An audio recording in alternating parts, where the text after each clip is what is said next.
எல்லா புகழும் இறைவனுக்கே. Hello friends, welcome to Kilakarai kitchen. இன்றைக்கி நம்ம சேனலில் ரவையை வச்சு நம்ம நார்மலாக செய்கிற உப்புமா மாதிரி இல்லாமல் இன்றைக்கி வெஜிடபிள் நட்ஸ்லாம் சேர்த்து ரொம்ப ஹெல்த்தியான டேஸ்டியான உப்புமா ரெசிபி எப்படி செய்யலான்னு பார்க்க போகிறோம். வீடியோக்குள்ளே போகிறதுக்கு முன்னாடி இப்போ தான் நம்ம சேனலை ஃபர்ஸ்ட் டைம் பார்க்குறீங்கன்னா மறக்காமல் சப்ஸ்கிரைப் பண்ணிவிட்டு கூடவே பக்கத்தில் இருக்க பெல் ஐக்கானையும் கிளிக் பண்ணிக்கோங்க. இப்போ வாங்க வீடியோக்குள்ளே போகலாம். ஃபஸ்ட்டு ஒரு கடாயில் நம்ம 1/2 கிலோ ரவையை வறுத்துக்கிடலாம்.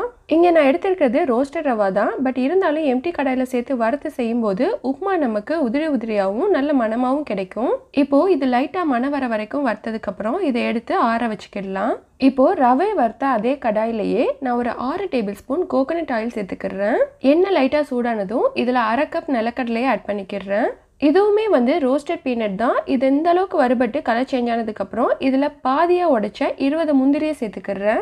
இந்த மாதிரி ஆயிலில் வறுத்து எடுத்துகிட்டு சேர்க்கறதுனால உப்புமா சாப்பிடும்போது நல்ல ஒரு க்ரன்ச்சினஸ் கிடைக்கும். இப்போது முந்திரியும் இந்த அளவுக்கு கலர் சேஞ்ச் ஆயிடுச்சு. இப்போ இதை நம்ம ஆயிலிருந்து எடுத்துடலாம். இதை ரொம்ப கருக விட்டுறக்கூடாது. முந்திரி இந்த அளவுக்கு கலர் சேஞ்ச் ஆகும்போது இதை எடுத்துடணும். இப்போது நட்ஸ் எல்லாத்தையும் எடுத்ததுக்கப்புறம் அதே எண்ணெயிலேயே 2 டீஸ்பூன் கடுகு ஆட் பண்ணிக்கிறேன். கடுகு நல்லா வெடிச்சதுக்கப்புறம் இதில் 2 டீஸ்பூன் ஜீரகம் ஆட் பண்ணிக்கிறேன். இப்போது ஜீரகமும் நல்லா பொரிஞ்சு மணம் வந்துருச்சு. அடுத்து இதில் 4 கொத்து கருவேப்பிலையும் கட் பண்ண 4 பச்சை மிளகாயும் சேர்த்துக்கிறேன்.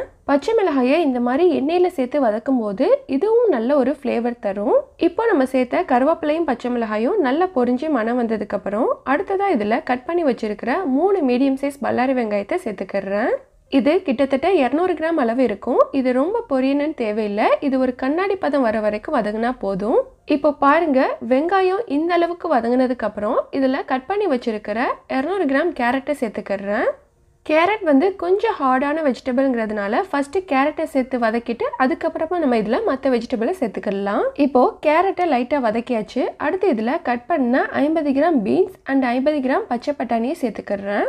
நம்ம வெஜிடபிள்ஸை தனியாக குக் பண்ணி கொடுக்கும்போது கண்டிப்பாக பசங்க விரும்பி சாப்பிட மாட்டாங்க. பட் இந்த மாதிரி சேர்த்து கொடுக்கும்போது எடுத்து போட மாட்டாங்க. இப்போது இதில் தேவையான அளவு சால்ட் சேர்த்துட்டு இதை நல்லா மிக்ஸ் பண்ணி விட்டுக்கோங்க. இப்போது நம்ம சேர்த்த வெஜிடபிள்ஸ் நல்லா குக் ஆனே தேவையில்லை. நம்ம தண்ணியை ஊற்றி கொதிக்க வைக்கும் போது இது வெந்து வந்துடும். இப்போ இதில் தேவையான அளவு தண்ணி சேர்த்துக்கிறேன். நான் இங்கே எடுத்துருக்கிறது 1/2 கிலோ ரவை, அதாவது 2 கப் ரவைக்கு 5 கப் தண்ணி சேர்த்துக்கிறேன். நம்ம எந்த கப்பில் ரவை எடுத்தோமோ அதே கப்பில் தண்ணியையும் அளந்து சேர்த்துக்கோங்க. இதில் நம்ம மசாலா எதுவுமே சேர்க்க தேவையில்லை. நம்ம காரத்துக்காக பச்சை மிளகாய் சேர்த்துருக்கோம். இப்போ இதை நல்லா கலந்து விட்டுட்டு மூடி போட்டு கொதிக்க வச்சுக்கிடலாம். இப்போது மூடியை ஓப்பன் பண்ணி பார்க்கலாம். நல்லா கொதிச்சிருச்சு. இந்த தண்ணியை நம்ம டேஸ்ட் பண்ணி பார்க்கும்போது உப்பு கொஞ்சம் தூக்கலாக இருக்கிற மாதிரி பார்த்துக்கோங்க. அப்போ தான் ரவையை சேர்த்ததுக்கப்புறம் சரியாக வரும். இப்போது இந்த கொதிக்கிற தண்ணியில் நான் வறுத்து வச்சுருக்கிற ரவையை சேர்த்துக்கிறேன். இந்த ரவையை அப்படியே மொத்தமாக கொட்டிடாமல் கொஞ்சம் கொஞ்சமாக சேர்த்து கிளறி விடணும். இந்த மாதிரி சேர்க்கும்போது நமக்கு உப்புமா கெட்டியாகாமல் நல்ல உதிரி உதிரியாக கிடைக்கும். அப்புறமா நம்ம எடுக்கிற பாத்திரமும் கொஞ்சம் பெருசாக இருக்கிற மாதிரி எடுத்துக்கணும். அப்போ தான் இது கிளறி விடுறதுக்கும் நல்ல வசதியாக இருக்கும். இப்போ இதை நம்ம கைவிடாமல் மிக்ஸ் பண்ணி விட்டுட்டு இருக்கணும். ஸோ அப்போ தான் நமக்கு இந்த மாதிரி வரும். இப்போது நம்ம சேர்த்த ரவை தண்ணி எல்லாத்தையும் அப்சார்ப் பண்ணி திக்காயிடுச்சு. இந்த ஸ்டேஜில் நம்ம வறுத்து எடுத்து வச்சிருக்கிற பீனட் கேஷ்யூ நட்டை இதில் சேர்த்துக்கிடலாம். நட்ஸை சேர்த்ததுக்கப்புறம் இதுக்கு மேலே கட் பண்ணி வச்சுருக்கிற மல்லி இலைகளை தூவிக்கிறேன். லாஸ்ட்டாக இதுக்கு மேலே ஒரு ஃபைனல் டச் கொடுக்கணும். ஸோ 2 டேபிள் ஸ்பூன் கீ சேர்த்துக்கிறேன். இது சேர்க்கும்போது நமக்கு உப்புமா நல்ல கமகமாண்டி இருக்கும்.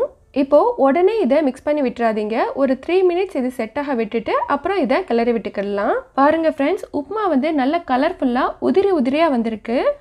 இது நல்லா ஆறுனதுக்கப்புறம் நமக்கு பர்ஃபெக்டான உப்புமா கிடச்சிடும். இப்போது மணக்க ஹெல்த்தியான டேஸ்டியான உப்புமா ரெடி ஆயிடுச்சு. இன்றைக்கி என்ன டிஃபன் கேட்குற பசங்களுக்கு உப்புமான்னு சொன்னால் தெரிச்சு ஓடுவாங்க. பட் இந்த உப்புமா செஞ்சு கொடுத்து பாருங்கள், திரும்ப கேட்டு வாங்கி சாப்பிடுவாங்க. ஓகே ஃப்ரெண்ட்ஸ், ஆரோக்கியமான இந்த ரெசிபியை நீங்களும் வீட்டில் ட்ரை பண்ணி பார்த்துட்டு உங்களோட ஃபீட்பேக்கை சொல்லுங்கள். அண்ட் இந்த வீடியோ பிடிச்சிருந்தா please like, comment, share and subscribe my channel. Thank you.